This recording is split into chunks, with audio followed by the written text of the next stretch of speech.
வெளிப்படையான மற்றும் நேர்மையான நிர்வாகம், டெண்டர் முறையில் வெளிப்படைத்தன்மை, அரசின் வருவாய் நேரடியாக கருவூலத்தை சென்றடைய நடவடிக்கை. கல்வி, பொருளாதாரம், நிர்வாகம், கலை, இலக்கியம், பண்பாடு உள்ளிட்ட அனைத்து துறைகளிலும் மாநிலங்களின் அதிகாரத்தை விரிவுபடுத்தும் அரசமைப்பு சட்டத்தை திருத்தங்களை மேற்கொள்ள ஒன்றிய அரசை இம்மாநாடு வலியுறுத்துகிறது. ஒரே தேசம், ஒரே மதம், ஒரே கலாச்சாரம், ஒரே அரசு, ஒரே ஆட்சி, ஒரே கட்சி என்கிற ஆதிக்க அரசியலை நிராகரித்து மதசார்பற்ற சமத்துவ ஜனநாயக இந்தியாவை கட்டி எழுப்பவும், பிற மொழி பிற இன மக்களை பகையாக கருதாமல் அனைத்து தேசிய இனங்களின் எழுச்சிக்கும் ஐக்கியத்திற்கும் துணை நின்று கூட்டாட்சி ஜனநாயகத்தை வலுப்படுத்தவும் இம்மாநாடு உறுதியேற்கிறது.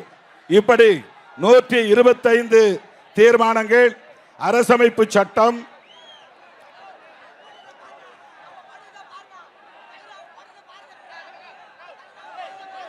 மொழி,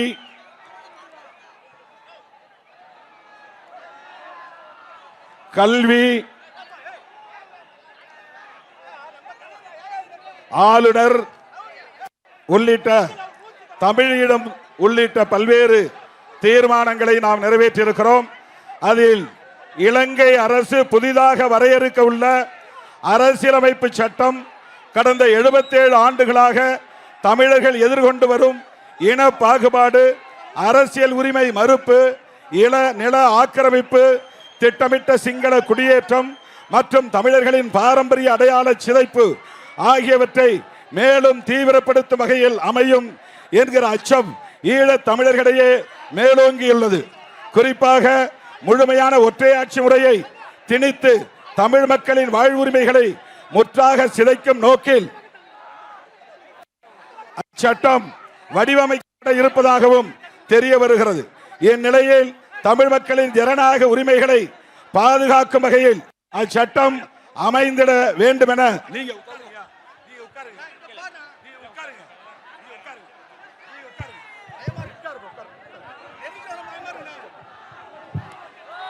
இச்சட்டம் அமைந்திட வேண்டும் என இம்மாநாடு இலங்கை அரசை வலியுறுத்துகிறது.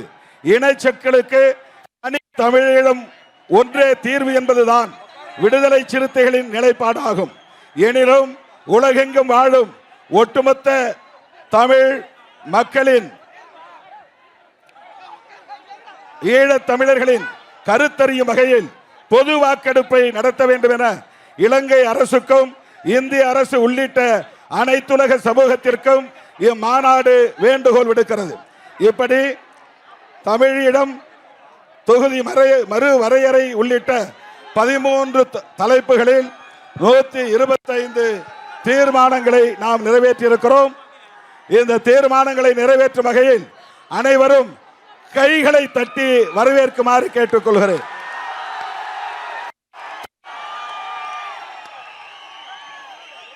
நூற்றி 25 தீர்மானங்களும் சமூக வலைத்தளங்களில் பதிவேற்றம் செய்யப்படும் என்பதை தெரிவித்துக் கொண்டு இந்த மாநாட்டு அழைப்பை ஏற்று வருகை தந்த உங்களுக்கு நன்றி சொல்ல நான் கடமைப்பட்டிருக்கிறேன். தோழர்களே, விடுதலை சிறுத்தைகள் கட்சி தமிழ்நாட்டில் தவிர்க்க முடியாத ஒரு அரசியல் சக்தி என்பதை இம்மாநாடு மீண்டும் உறுதிப்படுத்தி இருக்கிறது. கட்டுக்கடங்காமல் இங்கே அரங்கத்தில் இருக்கிற கும்பலை விடவும், கூட்டத்தை விடவும், சிறுத்தைகளை விடவும் வெளியிலே லட்சக்கணக்கான சிறுத்தைகள் திரண்டு நிற்கிறார்கள். உங்களுக்கு பாதிப்பு ஏற்படக்கூடாது என்கிற வகையில் நான் உங்களிடையே நீண்ட நேரம் பேச விரும்பியும் இந்த இக்கட்டான நிலையில் பேச இயலாத நிலையில் இருக்கிறேன்.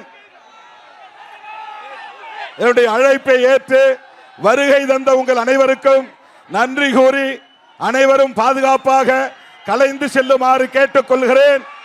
நாம் இப்போது அங்கீகாரம் பெற்ற கட்சியாக இருக்கிறோம்.